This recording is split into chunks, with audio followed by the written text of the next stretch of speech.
Hello and welcome back to my YouTube channel friends. आज हम EDMs MCQ quiz series का part 3 लेकर आए हैं। तो स्टार्ट करते हैं आज का session. First one is the idiom to cut the Gordian knot means. To cut the Gordian knot का मतलब क्या होता है? The Gordian knot means a difficult problem. अब देखते हैं क्या ऑप्शंस है। टू कॉम्प्लिकेट अ प्रॉब्लम, एक प्रॉब्लम को, एक मुश्किल को और मज़ीद उलझाना, सख्त बनाना। Option B is to delay a decision, फैसला लटकाना यानी टालना। Option C is to solve a complex problem decisively, इसका मतलब होता है मुश्किल प्रॉब्लम को सीधे और बोल्ड तरीके से सॉल्व करना। And option D is to escape responsibility यानी जिम्मेदारी से भागना। And the right explanation of the idiom to cut the Gordian knot is option C, to solve a complex problem decisively. अब देखते हैं इस idiom को हम सेंटेंस में कैसे यूज़ कर सकते हैं। She cut the Gordian knot and settled the dispute once and for all. उसने मुश्किल को कैसे सॉल्व किया? सीधे और बोल्ड तरीके से, once and for all यानी हमेशा हमेशा के लिए। या दूसरा एग्जाम्पल ले सकते हैं हम, the leader cut the Gordian knot by announcing immediate reforms. अब देखते हैं नेक्स्ट idiom क्या है। The idiom to ride roughshod over. To ride roughshod over का मतलब क्या होता है? Option A is to treat others harshly and without concern यानी दूसरों के हक और फीलिंग्स को बिल्कुल इग्नोर करना।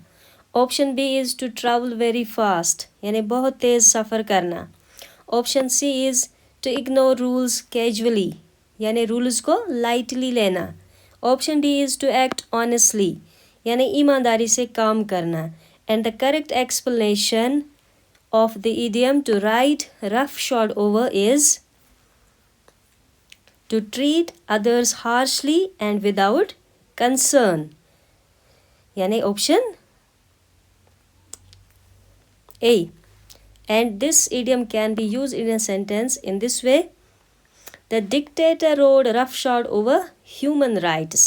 या दूसरा example, the manager rode roughshod over his employees' complaints. Next one is the idiom to cry wolf means. To cry wolf का मतलब क्या होता है? Option A to ask for help genuinely यानी सच में मदद मांगना। Option B is to express fear openly, डर का मुजाहरा करना, डर दिखाना। Option C is to raise false alarms repeatedly, बार बार झूठी वार्निंग देना जब कोई बिना रीज़न के डेंजर का शोर मचाता रहे। Option D is to exaggerate pain, दर्द को बढ़ा चढ़ाकर पेश करना, बता देना। And the right answer is option C. To cry wolf means to raise false alarms repeatedly. For example, sentence इसका ऐसे होगा: He cried wolf so often that nobody believed him later. या हम कह सकते हैं Don't cry wolf unless there is real danger. Next one is the idiom to weather the storm means. To weather the storm का मतलब क्या होता है? And the options are option A to predict danger यानी आने वाले खतरे को पहले समझना। Option B is to create chaos यानी हलचल मचाना, अफरा तफरी मचाना। Option C is to survive difficult circumstances यानी मुश्किल वक्त को हिम्मत से झेल जाना, बर्दाश्त करना। Option D is to avoid conflict, लड़ाई से बचना। And the right answer is option C, to weather the storm means to survive difficult circumstances. For example, she weathered the storm with courage and faith. उसने हिम्मत और एतमाद से मुश्किल को झेला, संभाला। Next, the idiom to bite the dust means. To bite the dust का मतलब क्या होता है? Option A to fall accidentally, गिर जाना। Option B to die or fail completely, पूरी तरह हार जाना या मर जाना। Option C to eat something dirty, गंदी चीज़ खाना। Option D to get injured slightly, हल्की चोट लगना। And the right answer is option B, to bite the dust means to die और फेल कम्प्लीटली यानी वॉर या कंपटीशन या करियर फेलियर के कॉन्टेक्स्ट में ये idiom यूज़ होता है, पूरी तरह हार जाना या मर जाना। Example, his political career finally bit the dust, या many small businesses bit the dust during the COVID. Next one is the idiom to read between the lines. To read between the lines का मतलब क्या होता है? And the options are to read very carefully. Option A, ध्यान से पढ़ना, to read very carefully. Option B, to read loudly, जोर से पढ़ना.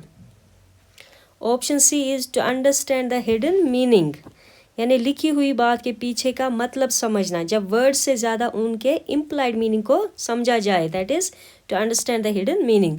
And option D is to misunderstand something. Misunderstand का मतलब गलत समझना. And the right answer is option C, to read between the lines. इसका मतलब होता है to understand the hidden meaning. And the sentence, the letter sounds polite but read between the lines. Yeah, you must read between the lines to understand his real intention. Next is the idiom to call a spade a spade. To call a spade का मतलब क्या होता है? Option A, to insult someone, किसी की बेइज्जती करना. Option B, to exaggerate facts, बात को बड़ा चढ़ाकर कहना, यानी जो सच्चाई से दूर ले जाए. Option C is to speak plainly and honestly, यानी सीधी और सच्ची बात कहना. Option D is to use abusive language, यानी गाली गलौज करना. And the right answer is option C, to speak plainly and honestly. To call a spade का मतलब होता है to speak plainly and honestly, यानी विदाउट शुगर कोटिंग, सच बोलना, जो जैसे है वैसे ही पेश करना. फॉर एग्ज़ाम्पल, अब सेंटेंस में कैसे यूज़ करेंगे? She believes in calling a spade, या let's call a spade, this plan has failed. Next one is the idiom to leave no stone unturned.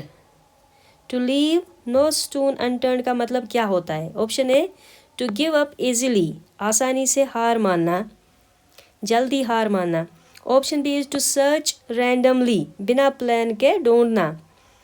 Option C is to make every possible effort, यानी हर मुमकिन कोशिश करना. And option D is to act carelessly, लापरवाही से काम करना. And the right answer is option C, to leave no stone unturned means हर मुमकिन कोशिश करना, to make every possible effort.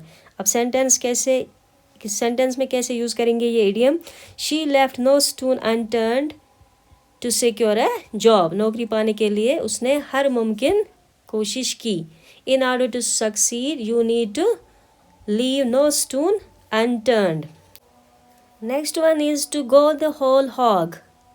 To go the whole hog एक इडियम है, इसकी मीनिंग क्या है? एग्जाम्पल, टू ईट एक्सेसिवली, हद से ज़्यादा खाना. Option B, to behave carelessly, लापरवाही से काम करना.